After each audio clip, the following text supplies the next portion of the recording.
Good morning. Welcome to the WEX Wakeup for Tuesday, October 31st. I'm Christy Matino. Across the country, anti-Israel protests have popped up across college campuses, including threats against Jewish students. Well, reporters pressed the White House on whether President Joe Biden condemns these protests.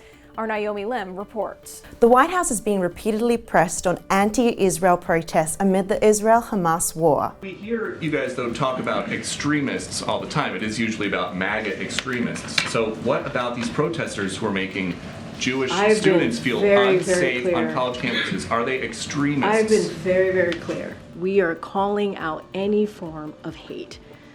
Any form of hate. It is not acceptable. It should not be acceptable here, and we are going to continue to call that out. And let me be very clear, this is a president that has continued to have that fight in his office, in this administration.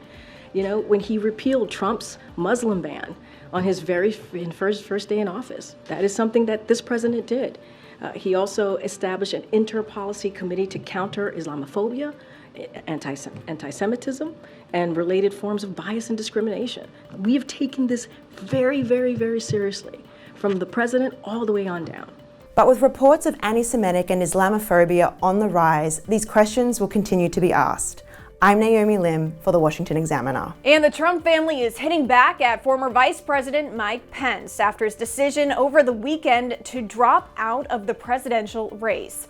Donald Trump Jr. shared his thoughts Monday night.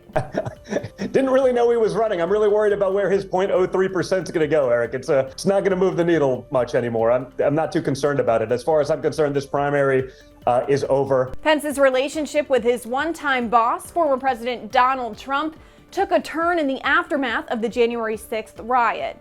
Trump is far ahead of the field for the 2024 Republican presidential nomination for president with a lead of 46.5 points. The former president also commented on Pence's decision to drop out, confirming that relationship between the two has since turned sour. I don't know about Mike Pence. He should endorse me.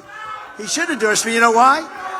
Because I had a great successful presidency, and he was the vice president. He should endorse me.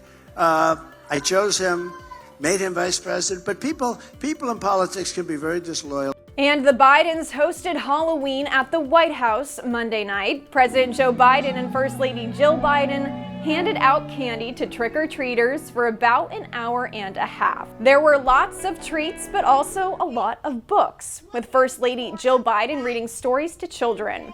The White House was transformed into more of a haunted house. Some of their decorations included a cardboard cutout of their dog Commander next to their cat Willow, who the First Lady dressed up as. Biden, however, didn't appear to be dressed up for the occasion, simply wearing a black jacket and a baseball cap. Thanks so much for joining us this morning on the WEX Wakeup. Be sure to give us a follow online so you stay in the know of all those headlines trending in politics, and have a scary and safe Halloween.